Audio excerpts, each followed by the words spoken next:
you need to make sure that messaging is really going to resonate with who it is you're trying to talk to. So you wouldn't just pick up a phone and start saying stuff. You need to ring the right person first, right?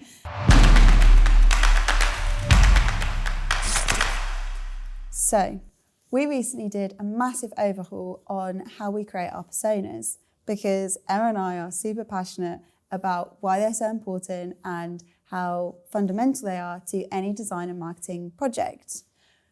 Emma, why are they so important from a marketing perspective? I guess really from marketing, they're super important because you need to know who your customer is and who you're talking to before you do any marketing. Every business that we work with knows their product and their offering inside out.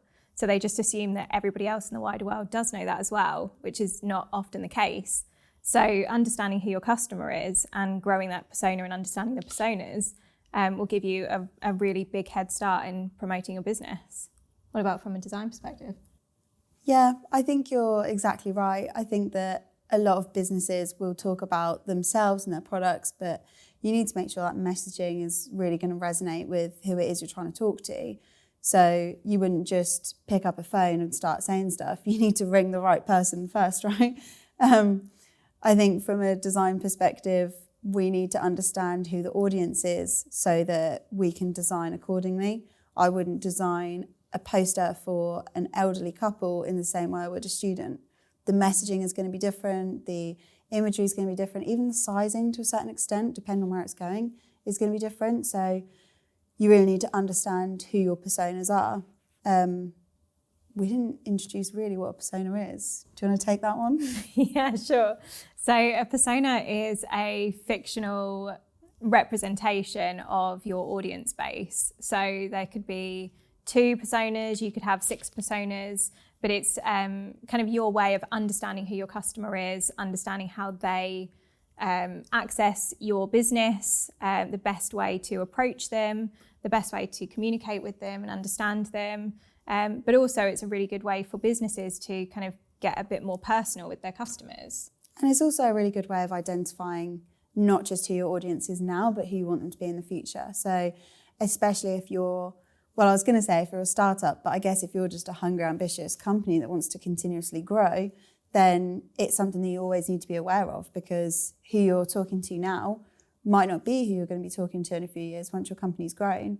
So it's good to be aware of who you want to target in the future as well as just who you're targeting now, so that you can adjust your messaging, maybe your business strategy.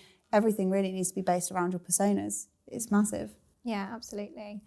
We also look at the customer journey, because if you understand your personas, what you can do is take them through the customer journey and make sure that you're communicating to everybody that you need to communicate at the right stage in their buyer journey, which is why another reason why it's really important to understand who your customer is. So I feel like a lot of this is starting to sound a bit technical, but the approach that we normally take is to talk to the client first. So you should, as a business owner, understand who your audience is, hopefully better than anybody else. We speak with the sales team and normally any sort of customer experience team or customer relations, and try and get from them the best information that we can, because we can have a look at data, but there'll always be audiences that probably slip under the radar in terms of digital formats, and will be more traditional forms of marketing like posters and flyers. So we talk to them first and start to build it out, and then we go into more of a data-driven approach, which Emma and I have recently progressed quite a lot. So we used Google Analytics and the CRM. Yeah, so we use a tool called Google Analytics, which is free for businesses to use and add to their website, but it gives you a little bit more detail about who the people are that are accessing your site, what gender they are, what age group they are, what pages they're looking at, for how long they're looking at those pages, and also how they're accessing your website. So are they coming through social media? Are they coming through Google organic search? Are they coming through paid media? And it just gives us a better idea of kind of technically how people are accessing the website. We also use things like your CRM data, so understanding who your current customers are, what the gender split is, the age range, are they business owners, are they customers, which we often use as B2B and B2C.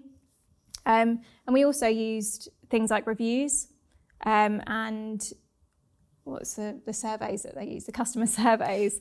We use those as well to just get a bit of a better understanding of how the customers are responding to the clients. Yeah, directly engaging with the audience. It's great to try and build these pictures, but what better way to find out who your customers and your audience is than talking to them directly? So we build all of that in together, and then we start to build out more of I'd say it's like a guide. It's like a detailed information pack of who these people are. So we always start off with a name and a picture, because when you go forward, you need to be able to refer to each persona as a person directly, so that you can say, Emma, what's Steve going to do when he lands on this website? How's Steve going to feel about this? Is Steve going to resonate with this image? So trying to keep them alive that way.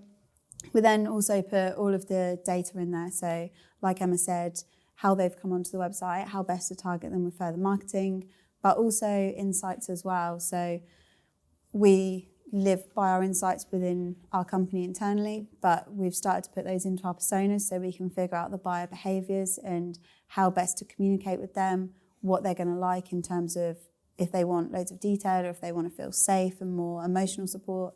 So we can really tailor everything in terms of the design, the tone of voice, the messaging, how we target them, down to an absolute T. And I personally think it's shocking that people don't do this, right? I know. I mean, it's all out there. It's all free information for people to use. I just don't understand why they don't do it. Yeah, I know. It's crazy. So yeah, we've recently overhauled that, and we've started to see a massive uplift, haven't we, in clients, and it's definitely made a massive improvement internally with keeping them alive and being able to talk about them a lot better, understanding who that audience is. Yeah, and equally when we're building out marketing strategies off the back of it, we know who the persona is, we know how to target them at every stage of the customer journey, from awareness through to consideration, through to purchasing the product, and then long-term customers and retention. So using those personas, we can individually target each aspect of the customer in the best way possible for them, so that we're not hitting them with a one-size-fits-all marketing strategy. Exactly. So key takeaways would be do your research, use imagery to represent your fictional but idyllic characters, keep them alive and keep them concise. No more than about 6 personas. And never assume.